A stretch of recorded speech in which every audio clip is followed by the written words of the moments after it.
in sports. We're down to the second last week of playing on the gridiron. Games are on top. Welcome to the NTV Sports Central Podcast with your host, Randy Silver, NTV Sports reporter, your Huskers insider for everything you need to know. And folks, this is coming out on a Wednesday, not our normal Thursday. Second podcast of the week. Why?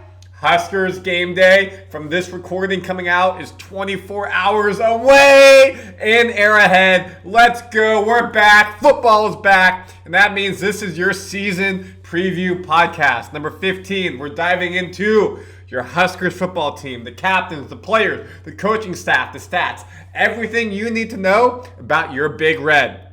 And then we'll dive into a preview of them versus Cincy and give you some stats that may compel this game in the way of the Cornhuskers going 1-0. So like, subscribe to this on YouTube, Randy Silver TV, or NTV News for you to get your podcast on everything Huskers. What was number 14 podcast? About the volleyball team. Going 2-0. They're in Nashville. We'll talk about them next week. But this week, this episode, this pod is all Cornhusker football. And we can't start without our sponsor segment from the Lincoln Children's Museum. Their game day play dates are back. So when they're playing Akron next week at home Memorial Stadium, you can drop off your young kids at the LCM, have them have a great time, you enjoy the game, and pick them up after. Here's more information. The following segment is sponsored by the Lincoln Children's Museum. Randy Silver with NTV Sports. I'm with Ellie Charter, the Chief Marketing Officer of the Lincoln Children's Museum. We have exciting news for you Husker fans. Ellie, what is the big news? The Lincoln Children's Museum is so excited to offer game day playdates again this football season. Amazing. And being here, the kids are having so much fun. And this is a Thursday. I can't imagine what a game day would be like. What are the activities that they'll have? While the kids are here, we will have many arts and crafts and STEM activities that are focused on the theme of football and sports and body movement. But we also have a very parallel path to what people experience inside the stadium. Some of those iconic brands that you expect to see at the stadium, we also have right here at the museum. We have First National Bank's photo booth upstairs. We have Runza in Tiny Town, and we have Valentino's Pizza available in our U-Stop Cafe. Perfect. So for people who come here regularly, what information do they need to know about dropping their kids off here? Right, grown-ups should know that this activity is perfect for kids ages 5 to 12. There is an advanced registration needed for that so that we can staff it appropriately, because unlike a normal day when parents come here with their kids, we actually have those kids by themselves while the grown-ups go to the stadium and have their own game day experience. Awesome. And if people want to find out more information, how can they do that? They can look up on game day playdates under lincolnchildrensmuseum.org. Perfect. And of course, in the bio of this, you can look it up as well. Go Big Red. It's Husker football season. Ellie Charter, the Chief Marketing Officer here at the Lincoln Children's Museum with big news. Drop your kids off on game day and have a great time watching Big Red go 13-0. Thank you, Ellie. Thank you. The following segment is sponsored by the Lincoln Children's Museum. Planning a game day in Lincoln, the Lincoln Children's Museum offers game day play dates. While you go to the stadium, your kids stay at the museum for their own game day experience, available during every Husker home game. I appreciate Ellie and the whole Lincoln Children's Museum team for having me out there. If I was a kid again, I'm 32, I would have loved to have gone out there and been able to play on a daily, weekly basis. So again, if you have young kids and you want to enjoy Memorial Stadium without having your kids around, go have a good time, drop them off pregame, pick them up postgame, and enjoy Big Red football. You can't do it this week though, because they're playing in Arrowhead. And then they have 3 home games with Akron, a team from Houston, and Michigan. Woo! Let's go, folks. Football is back. And that takes us to your Cornhusker preview. So you can see right there, game 1 against a Big 12 team, Cincinnati. We'll talk about that in a second. However, let's talk about the team first. And that game is, of course, 8 o'clock Central, Thursday, Arrowhead Stadium. So Nebraska last year, I know you may know some of this, but let's just go over what happened. Year 2, Matt Rhule, 7-6, won the Pinstripe Bowl inside Yankee Stadium over Boston College, 20-15. First time in the bowl game in quite a while, and of course that means first win in quite a while as well. Matt Rhule, as a head coach at Nebraska, is 12-13. Overall, he's 59-56 in his years at Baylor, Temple, Nebraska. Again, he starts with a team that's pretty bad. He went 1-11 his first year at Baylor, built and built. Temple, year 3. Baylor, year 3. That's why people are saying Nebraska is a dark horse this year, year 3. Some numbers for you. Dylan Raiola, number 15, number QB1, and he's only the second Big Ten true freshman ever to eclipse 2,800 passing yards in the last 25 seasons. He had 2,819 total. Nebraska is only one of 4 teams that ranked in the top 20 nationally rushing defense, top defense and scoring defense in 2023 and 2024. Other members of that group, Big Ten teams, Michigan, Ohio State, Penn State. In number 10, Matt Rhule led his team to double-digit victories in his 3rd season at each of his 2 previous college head coaching stops. Temple 10-4 3rd season, Baylor 11-3. So folks, how is Nebraska going to do this year? You get Cincy in Arrowhead. It's a neutral site game. Technically Cincy's home, but they've already announced 70,000 fans. 90% of tickets have a Cornhusker-esque zip code or that region. You get Akron, then Houston Christian, and Michigan at home. Michigan's head coach self-imposed suspension for the recruiting issues, the sign stealing issues. So that will be interesting to see how they do. And they just announced Bryce Underwood will be the freshman, all true freshman QB like Dylan was last year for Michigan. He'll have a couple games under his belt. Then you get Michigan State at home. So basically you have 5 home games to start the season. 5 home games. You go to Maryland, which could be tricky. Then you get Minnesota, which always is up and down team. They're sneaky good apparently this year. Northwestern at home, blackout game against USC. Let's go. Blackout game against USC at UCLA. Then you get Penn State on the road in November, cold. That could be a tough game, very tough game. Then you end Black Friday, the big rival. Iowa, 11 a.m. kickoff. Drunk off of turkey, got to keep going. So it's a very manageable schedule for the Huskers in their 3rd year under Matt Rhule. So let's break down August games a bit more. Against UTEP and Minnesota, the past 2 years, they beat UTEP, as you should. Minnesota lost 10-13. Against Northwestern, they lost. Against Illinois, they lost. So they're 1-1 in August under Matt Rhule. You can go back and see that recently they played August games, but there was a period there where they didn't start until after Labor Day. They're 15-3 record in August overall, 1-1 under Matt Rhule. Of course, in their heyday, they were out there winning. 13-0 against non-conference foes in August. Cincinnati is a non-conference foe. If you look at season openers in general, they're 98-32, a 75% winning percentage. Biggest win, Kearney State in 1911. Different time back then, of course. That was over a century ago. Longest winning streak, 86 of 2014, 29 straight games winning the season opener. Big Red fans, that makes you feel good. 3-1 at neutral site games. Again, Arrowhead is considered a neutral site game. Huskers history in KC. 3-6, not good. Last time they played there was 2006 against Oklahoma, lost 21-7.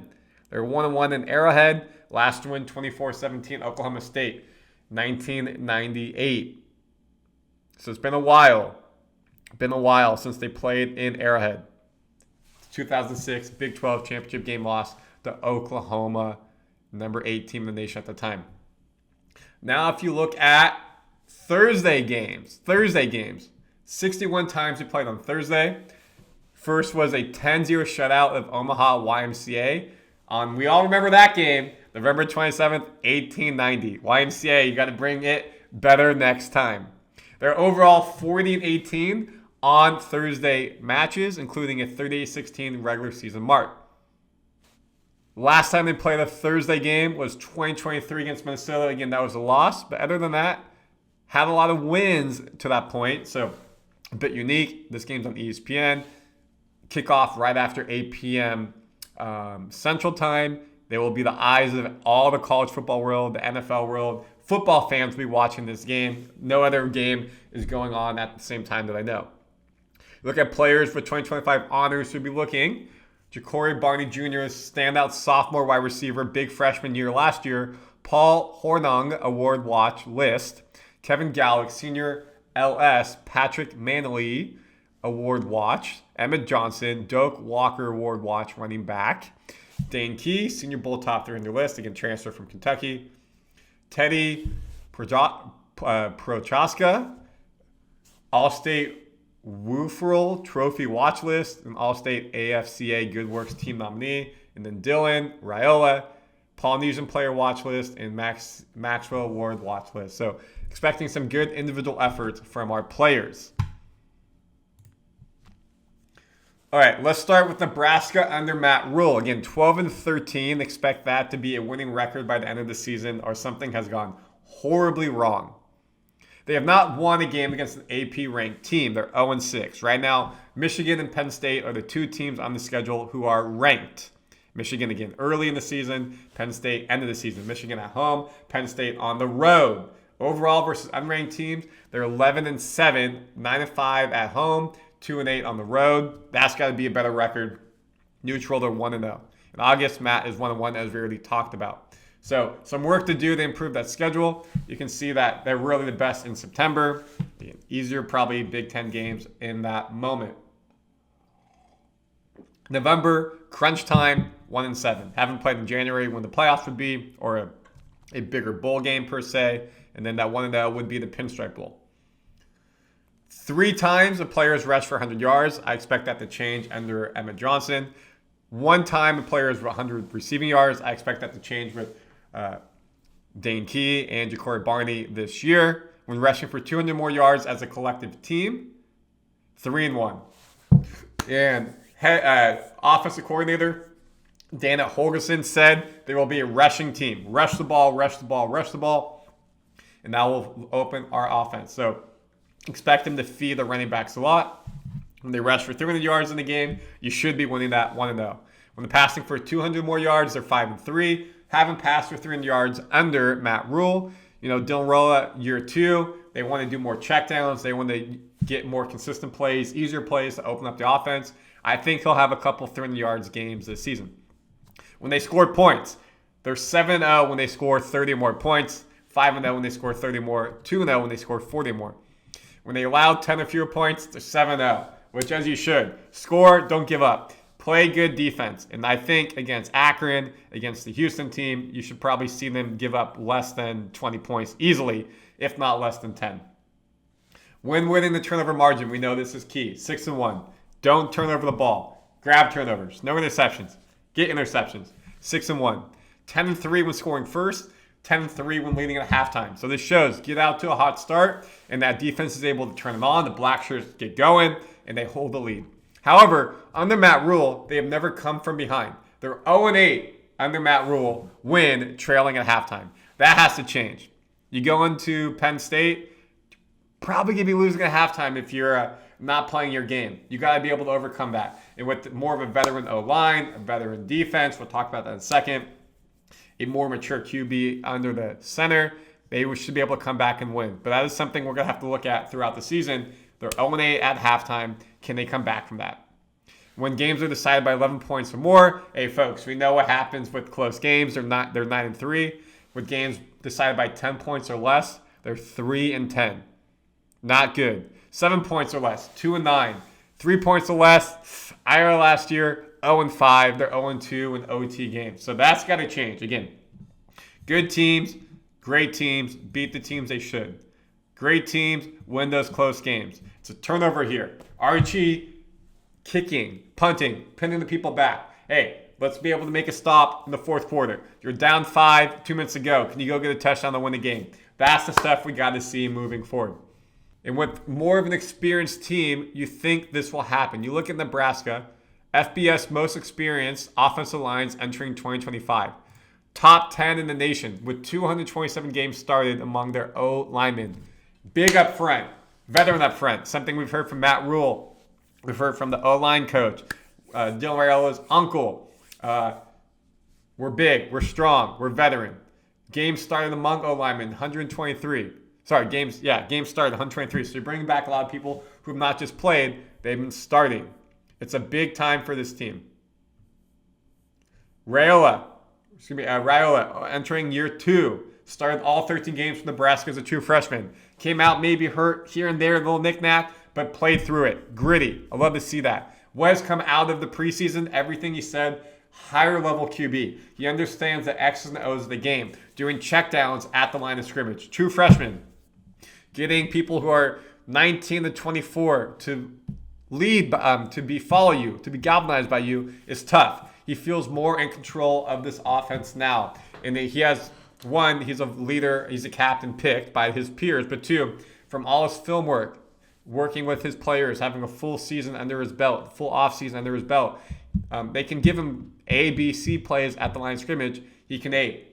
Hey, they're blitzing from the left side. Let's move the running back from right to the left. Hey, tight end, stay in, cover that blitz. Hey, this play's not going to work. Let's go to play B. He feels more command of this offense, which is really big. Again, we talked about Dylan with passing yards as a true freshman. Christian Hackenberg, 2013, only player with more, about 130 yards more at that point. Another Nebraska player on there, Adrian Martinez. So Dylan leading this team. Everything that I've seen from interviewing him, being the press room with him, he says the right things. He's motivated. This team behind him has a great opportunity to move forward. New names to be familiar with. Here you go, folks. Look at the FBS transfers. A lot of transfers come in, play some big games. Again, maybe not from the biggest schools, like Marquise is from Georgia Southern, but he was the defensive player of the year there. So he knows how to get out there and ball and do it at a good level. You have somebody from Kentucky, Dane Key we talked about, is a team captain, is somebody who is leading this offense, will be opposite Jakari Barney. You got Indiana, Oklahoma, Alabama, Cal, Missouri, Georgia, Purdue, Mississippi State. Again, you got FCS transfers coming in as well. Andrew Marshall, someone we got to speak to in the offseason, said that this program, being able to have everything that they give you, from wellness, from food to diet, the training, the help, the recovery, the facilities, it's a different atmosphere here and it makes you that much better. 36 newcomers added to this roster. That number includes a freshman class of 21, but adding experience to the roster, 15-year first transfers.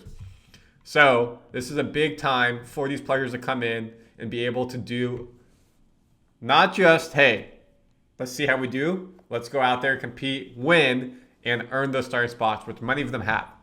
So you're building the core of good young players coming up. You bring in experience. That's how you build a winning team in today's program. And who's leading these men? Their coaches. Dana Holgerson, in this first full season as Nebraska's offensive coordinator in 2025. Again, came in later in the 2024 season. We saw Dylan regress last year a bit in the middle of the year. He came in, started going up, and we'll talk about that in this Cincy game. He's coached at Texas Tech, Houston, Oklahoma State. 402 yards average passing per game. Wild. 525 yards total per game. 40.7 points per game. If he can do this here in the Big Ten, this will be an explosive offense. With Nebraska's defense, that is a winning combination.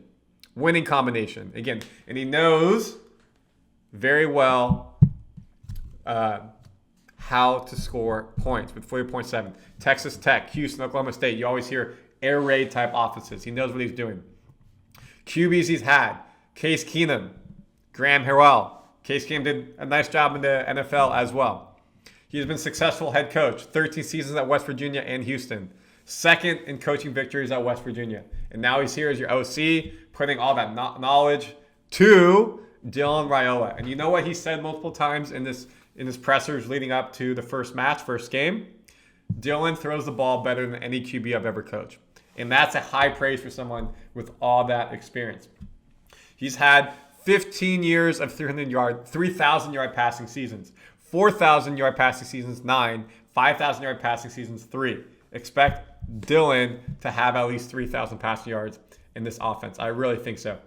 And that's good things for us. Now, on the defensive side, John Butler, also a new coordinator taking over. His first coordinating opportunity was the Pinstripe Bowl they won. He was a DB coach before.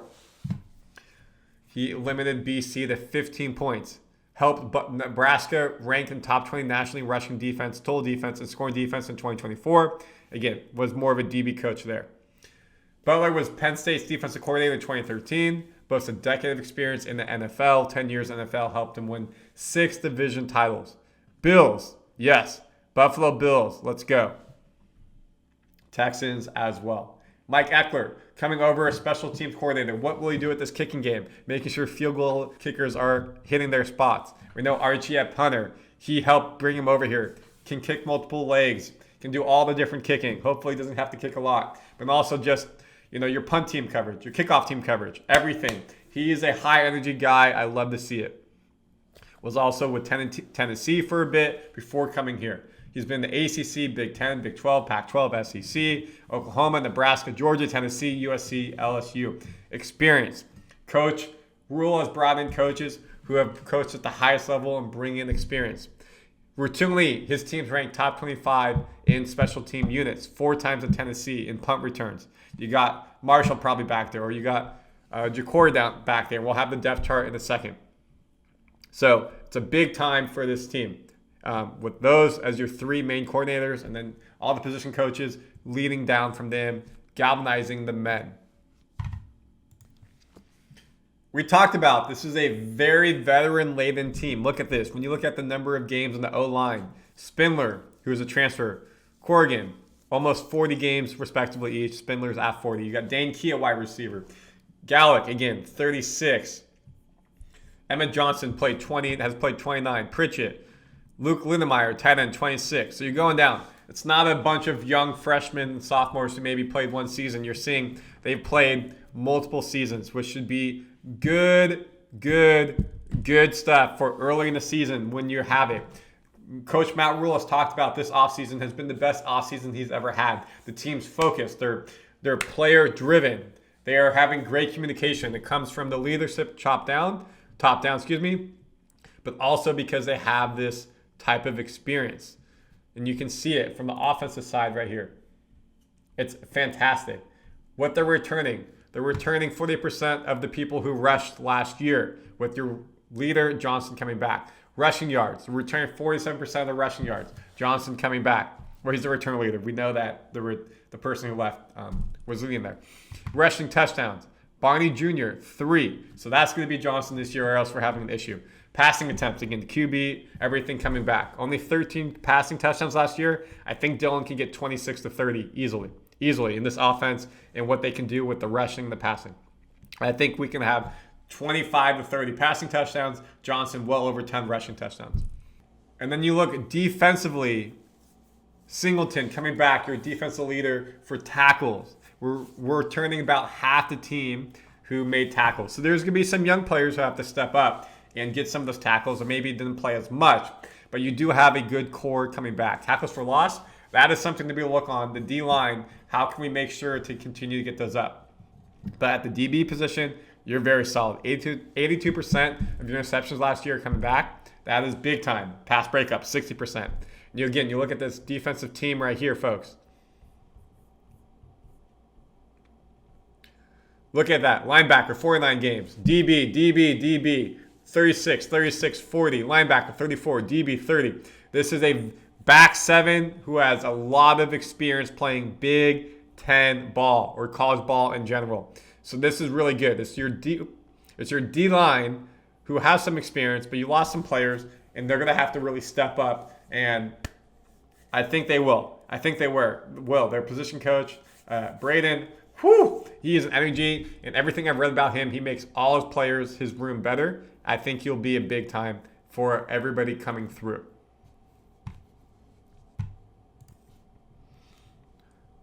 So a look at your coaching staff again. First year OC, Dana Holgerson going down offense first, and you got EJ Bartha, running back.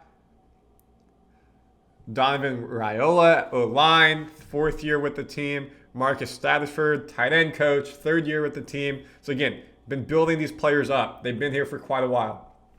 Dykale Shorts Jr., wide receiver, 1st year with the team. Glenn Thomas, 2nd year with the team, co-offensive coordinator QBs, and he looks like he's done a great job again with Dylan and the Mike Eckler special teams. On the defensive side, John Butler is your defensive coordinator. Again, was DB coach last year, now DC. Phil Snow, associate head coach. 20 years of experience as a D coordinator. He's been with Matt Rhule many places. He's there really to be the eyes and ears to help coaches learn how to be better coaches, see stuff, impart wisdom on the team. Terry Braden, again, D-line coach. KC, that 5 Super Bowls, 3 titles in 8 years there. He is an energy. I loved hearing him talk at the press conference. He's going to do wonders with that D-line. Rob Dvorak, linebackers coach. Phil Simpson, outside linebackers first year. Addison Williams, secondary. And then Corey Campbell, your head strength and conditioning coach. Those are your leaders of these men. And who will be starting? That is the biggest question. Let's start offensively. This is where, again, injuries could change, practice could change it, but Gunnar Godala has the open starting position at left tackle. Elijah Pritchett was the transfer over from, Alabama. And it was kind of a big shock. He's not starting. But coach said you got to earn it, and he's had too many mental mistakes, holding, false starts, and you can't have that. So they got to work on him with that. But he's a physical specimen. At left guard, Henry Letvosky is slated to start. Center, Justin Evans, the junior. Right guard, Rocco Spindler. We've named him a couple times already. Right tackle, Teddy Prohaska. 6'10", folks. 6'10" right tackle. That is big. And then left tackle, of course, is Dylan's backside as a righty QB. That's where Gunner's at. Tight end, Luke Lindemeyer, the junior, is number 1. And Henrik Harburg, the QB, now turned tight end, is backup. Wide receiver, on one side, you got Naziah Hunter, you got Dane Key, and then you got Ja'Cory Barley Jr. So usually if it's just an X and a Y, say a 2 tight end, 2 wide receiver set, then it will be Ja'Cory and Dane most likely. If you go 3, Naziah Hunter will get in. The sophomore, he's had good reviews from Dana as what he's done this season. Other than that, behind them, pretty young. A lot of freshmen, athletic, quick, but just not experienced. And then QB, Dylan Raiola, TJ Lateef, the freshman, beat out Jalen Gramstad to be the backup QB. Reason the coach has said, his ability to run, make plays with his feet is just dynamic, something that they can't really do with Jalen, and that's why he's there. Emmett Johnson, 5'11", is your running back. But back to QB for a second. They say TJ was number 3 on the depth chart when the season ended. When spring ended, he earned it during the summer, which is cool. So you got Emmett as your running back 1, and then their redshirt freshman, Micaiah Nelson, will be coming in. So will Isaiah Mosey. Again, just a young group behind Emmett. Hasn't seen a lot of ball. That is your offensive starters. You're going to look at your defensive starters. At D end, Williams in Wannery, excuse me if I said that wrong, 6'7", 265, redshirt freshman. Good luck blocking that guy. Nose guard, Elijah Judy, Riley Van Poppel, who is a single-digit number. They will be switching off. You go D-line, rotate, stay healthy. D-tackle, Keanu Davis, 6'5", 275, just big. At Jack, which is a newer position to this defense, Deshaun McCullough, excuse me if I said that wrong. The senior transfer over, I remember correctly, Oklahoma. Dad played NFL ball. He's played a lot of ball himself. Physical specimen, and he said he's loving this role. It's really fun. Marcus Watson Trent, linebacker. Javon Wright, linebacker. Rover, Deshaun Singleton, that's your free safety-esque type of player, strong safety. Cornerback, Andrew Marshall. Safety, Marcus Buford Jr., 5'11". Nickel, Malcolm Harzer Jr. And cornerback, Sierra Wright, Jamiah Charles. So expect them to get in the game. And cornerback is Sierra Wright. Again, then you see the backup, sophomore, redshirt freshman. Good veterans starting, but not a lot of depth behind them. Younger players. Place kicker, Kyle Cunningham won the spot as your field goal and your kicker, the sophomore, 5'10", 180. But again, if it's not going well, John Tristan could be right there. Camden Koch is your holder. Punter, Archie Wilson, viral fame for what happened at the press conference. I was there. Can kick with both feet. Is athletic, can run, can even throw. See what they do with him, a weapon on special teams. Long snapper is Kevin Gallick. Kick returner, Isaiah Mosey won that battle, supposedly. But again, usually you have 2 backs, so Kenneth Williams is right there. And punt returner, Ja'Cory Barney Jr. beat out Aaron Marshall. But again, they could switch off. Maybe someone needs a break. That will be interesting to see. They both said they want it. So that is your overall team.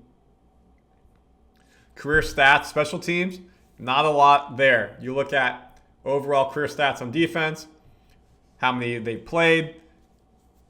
Again, DBs, linebackers a bit there. D-line a little bit quieter. And then you look at career stats on offense. Here you go. Not a lot there in terms of the skill positions, but the O-line, yes. Dane Key, yes.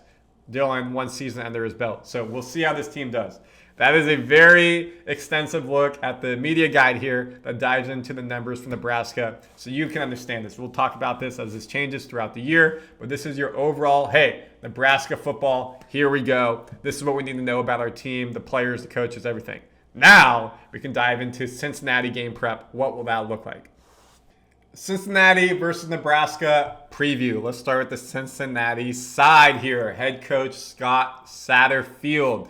3rd season at Cincinnati, just like Matt Rhule. 8-16 record.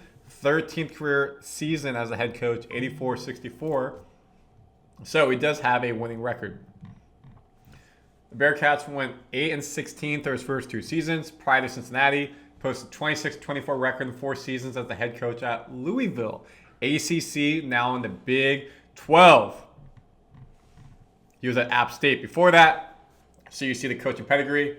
Smaller school, FCS, and move up. That time at App State, pretty dang good. 50-24. 4 bowl games, 3 consecutive Sun Belt titles. He joined the Mountaineer staff in 1998 before coaching running backs and QBs and became the head coach. So you can see, build himself up. Was Toledo's passing game coordinator and started at FIU. Was at FIU as well. 27 games as a QB for App State and was first team all-conference 1995. So, App State is his home. Cincinnati, Nebraska, they played before, but Satterfield has never coached against Nebraska before. Cincinnati, information about them, has fielded a football team since 1885. We all remember that year, right? 667, 615 record. So, for playing that many games, to be positive is pretty dang good. 16 conference titles, 4 Big East championships, 3 American Athletic Conference championships, AAC, but has not won a Big 12 title. As you see right there, not won a national title. Again, they're technically at home, but this is a neutral site game in Arrowhead, which will be much more pro Nebraska. You look at the teams, just like Nebraska plays a major Power 4 school. Then they have 2 easier schools per se. Bowling Green, Kansas State. Northwestern State, Then they face Kansas, Iowa State, UCF, Oklahoma State. So they're at home 2 games. Go to Kansas, then back at home, Iowa State, UCF. Don't have to go to Florida in October and deal with the humidity. Pretty good. I moved to Nebraska from Orlando. I used to cover UCF a bunch, so I know it very well. Then you have Baylor, Utah, Arizona, BYU, TCU. That's a very tough final, you could say 6 games. Oklahoma State, they're usually ranked. Baylor, up and down. They've been down as of late. But then Utah usually has a crazy good line, and they're challenging for a title. Arizona is usually pretty good. BYU, they can be very good. Last year they were undefeated for like half the season, if not longer. And then TCU, we know historically been pretty good. Cincinnati last year finished 5-7. With wins against Townsend, Miami, Ohio, Houston, UCF, and Arizona State. So you would say they really only beat 2 teams. Houston's better at basketball than football. 2 teams that really mattered, UCF and Arizona State. What do they need to do? Replace their top rusher from last season, Corey Kinner. He had 1,100 plus yards rushing, 4 touchdowns. They do return Brendan Sorby and Evan Pryor, names you will see on the field, who rushed for about 400 yards and change, respectively. Sorby is the QB. So he is a rusher and a passer, something you have to be looking forward to on defense. Keep your eyes in the backfield. Obviously, don't ball watch, but make sure, if he gets out of contain, you got to be ready for him to get downfield. He completed 64% of his passes for 2,800 yards with 18 touchdowns and 7 interceptions in 12 games. Cincinnati lost 4 of his top 5 receiving targets from last season, including Xavier Henderson's 60 receptions, 730 yards. So that is something that you're going to have to deal with, a young wide receiving core. Nebraska has a veteran DB, veteran linebacker, so this is something that should be in our advantage. Since he has to replace their best tackler from last season with 69 tackles, Jared Bartlett. The top return tackler is Jake Galloway, who had 58 stops, so not behind him a lot. So now you look at it by the numbers, rushing-wise, passing-wise, receiving-wise. So they got some stuff they got to make up with. Returning player, rusher is number 2. Passer, of course, we said Sorsby's coming back. He's a promising young player people like. Then they're only returning one of their top 4 wide receivers. They're not returning their punter. Just like them, they have a new punter. Not returning either kick returner. So there's a lot of unknowns with this team. Not returning their field goal people. They're returning a couple of their tacklers. So there's a lot that you have to worry about. And coaching film. And Coach Rhule talked about that in his press conferences. We don't know a lot about this team. You can look at tape of people who've transferred in, look at old tape. But really, just like with volleyball we talked about, it's game 1. You don't know. So you go out there and you play your game. You do your stuff well. Don't turn the ball over. Run your offense. Play your strong defense. Good things will happen. But you won't have a lot of schematic stuff understanding what the team has done week 1, 3, and 4 to prepare for game 5. If you look at how they did last year, when you look at the teams, again, new season, new teams. One's Big 10, one's Big 12, rushing offense. We were 11th in rushing the Big, 96th nationally. Let's look at nationally because that matters. Cincinnati was 36, 184, Nebraska 130. So hypothetically, you think Cincinnati has an edge rushing. However, we just talked about they're not bringing their players back. Nebraska has Emmett Johnson and a veteran O-line. Focus on rushing. I think this is on us. Passing, 2 capable QBs. Dylan's coming back. We just talked about Sorby. 55th nationally, 65th nationally, very close, 228 to 236. I think Nebraska will be better than this. I think they'll be closer to 275, 300 this year with more checkdowns, which will lead to bigger plays, a strong rushing attack, play action pass, getting more deeper plays that way.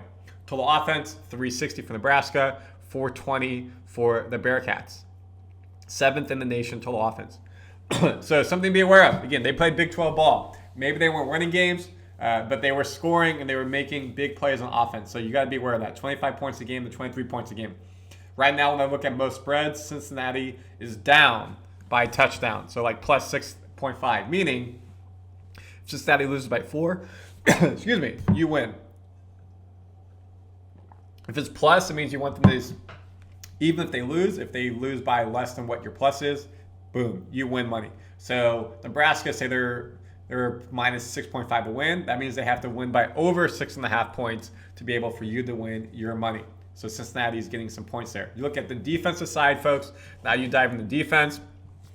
Rushing defense, nationally, 8th for Nebraska, 88th for UC. So again, if this is a trend and they've lost players, run the ball. Run the ball. They should not be able to run against you even though they had a decent rushing offense. We should be able to stop their rush. D-line's a bit younger. You do have experience, but I think this is where it will matter. If we can out-rush them, we can get 200 yards on the ground. In Arrowhead will be loud, deafening. That will open up the offense. Scoring defense, 17th nationally for Nebraska, 62nd. So you can see their offense was decent last year, but they were not able to win games. Let me re-say that. Scoring offense, they were 89th. I was looking at Big 12. Total offense, 36. For Nebraska, scoring offense, 103rd.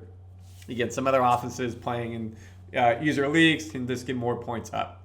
Third down offense, nationally, 48th. That's something we got to get better at for Nebraska. Again, converting on third downs. Not even getting the third down, making it manageable first.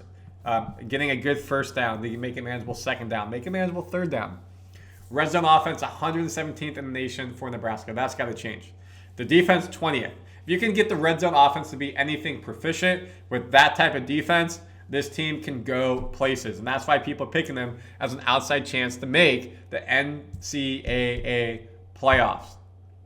Because if you can get this offense humming, which is what Dana Holgerson, the OC, will do, that will be big time. You look at net returning, terrible on special teams. That's where Coach Mike Eckler coming in. You got the punter, Archie Wilson, the viral fame. You got Ja'Cory Barney, Andrew Marshall returning for Nebraska. This needs to improve. That's why they got someone new in. You look at penalties, 81st in the nation, averaging almost over 6 penalties a game. Too much. 50 penalty yards a game, too much. You're giving them free downs. You're giving them free opportunities to make easier plays. That's got to change, and that's under discipline and coaching, and that's something that Matt Rhule's talked about. Turnovers gained, 67th. Nation 17. Turnovers lost, 19. So they were -2 margin. Well, minus 0.15 here. Got to do better. Got to win the turnover margin. For Cincinnati, again, you see the same type of stats.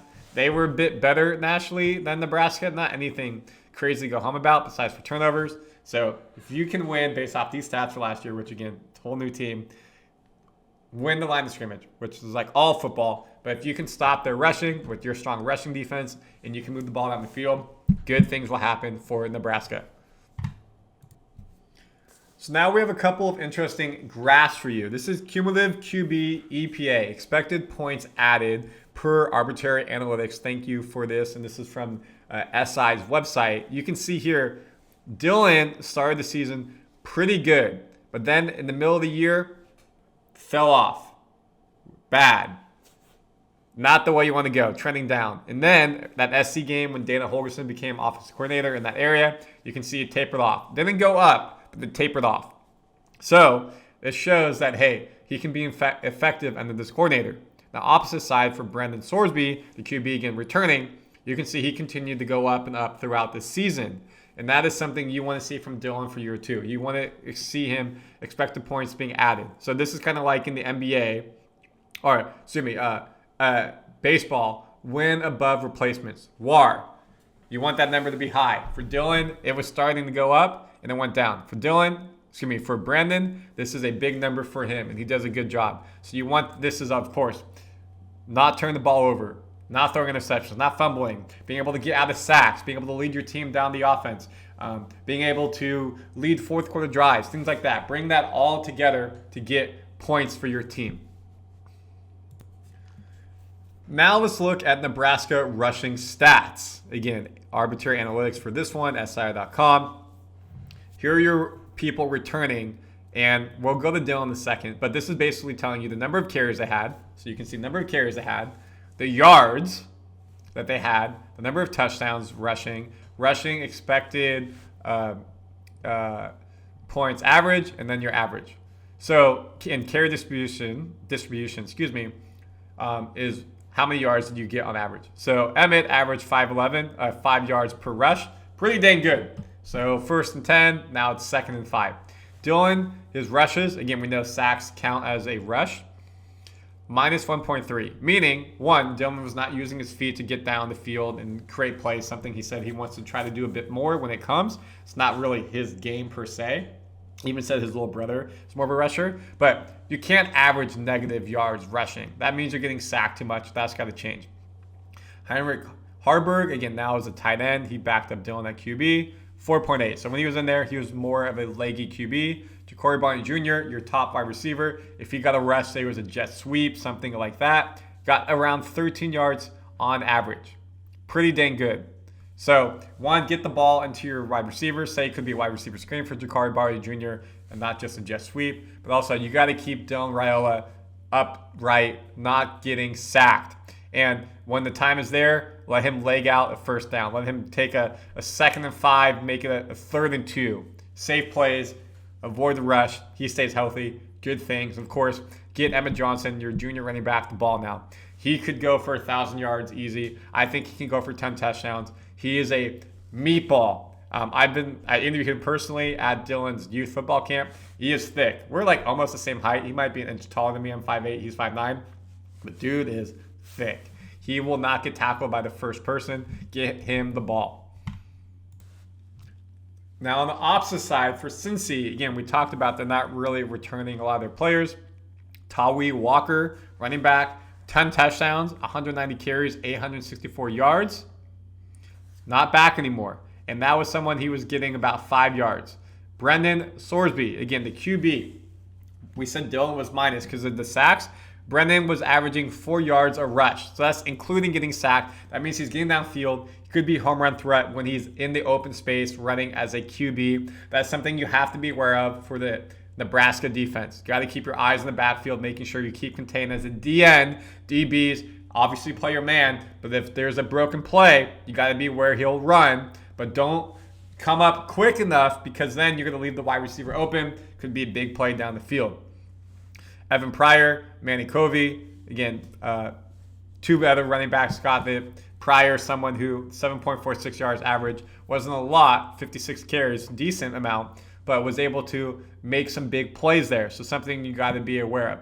Now, if we go back up to Dylan, really no big plays. One little bump here, meaning he had like a bigger run. Emmett Johnson, no real big runs. So that's something you got to see them be more explosive in this offense with what they got to do. So, folks, here we go. Cincinnati, Nebraska, go Big Red. It's time. 8 p.m. Slade kickoff will start probably a bit after. Arrowhead, Kansas City, neutral site game, but Nebraska will be home. 70,000 fans cheering for Big Red. Year 3, Matt Rhule, new OC, new DC, but everything is trending in the right direction. By being there in the press conferences, being at practices, this team is gelling, hearing the right things, seeing the right things. The communication, the quality, the culture, everything is there. Now the talk is cheap. You gotta go prove on the field. And we will know what happens Thursday evening. Will they be 1-0 or 0-1? Comment your thoughts. Let me know if you like this type of stuff, if you want something different. This is a long preview. We won't have to do this for every time going over the season, the team. But I want to hear your thoughts on Nebraska football. And again, voicemails. I want to get some voicemails from everybody. Please send me an audio message or NTV News audio message. We'll play here your thoughts on the games for volleyball, football, soccer, you name it. Go Big Red. Please subscribe. We'll see you all after the game. I'll try to put out a podcast over the weekend, breaking it down, and I'll have exclusive clips from being there, video, presser, everything in between. See y'all in Arrowhead. In sports, we're down to the second last week of playing on the gridiron.